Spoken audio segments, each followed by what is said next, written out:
លោកសុងសរិទ្ធបានដឹកនាំសមាជិកសមាជិកានៃសមាគមសម្ព័ន្ធយុវជនខ្មែរដើម្បីប្រជាធិបតេយ្យដោយទទួលការណែនាំពីរដ្ឋបាលរាជធានីភ្នំពេញចូលរួមយុទ្ធនាការបន្លកបៃតងឯកឧត្តមបណ្ឌិតអៀងសុផាឡែតរដ្ឋមន្ត្រីក្រសួងបរិស្ថាន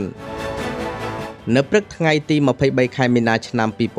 2026លោកសុងសរិទ្ធបានដឹកនាំសមាជិកសមាជិកានៃសមាគមសម្ព័ន្ធយុវជនខ្មែរដើម្បីប្រជាធិបតេយ្យដោយទទួលការណែនាំនិងគាំទ្រពីរដ្ឋបាលរាជធានីភ្នំពេញដែលដឹកនាំដោយឯកឧត្តមខួងស្រេងអភិបាលនៃគណៈអភិបាលរាជធានីភ្នំពេញមូលដ្ឋាននៃរាជធានីភ្នំពេញគឺពោពេញដោយភាពបៃតងនិងអុកស៊ីសែនទីក្រុងភ្នំពេញគឺជាទីក្រុងស្អាតមានការចាប់អារម្មណ៍ពីភ្ញៀវជាតិនិងអន្តរជាតិសម្រាប់ដំណើរកម្សាន្តនិងទេសចរសន្តិសុខសុវត្ថិភាពដោយស្របតាមគោលនយោបាយរបស់រាជរដ្ឋាភិបាលកម្ពុជា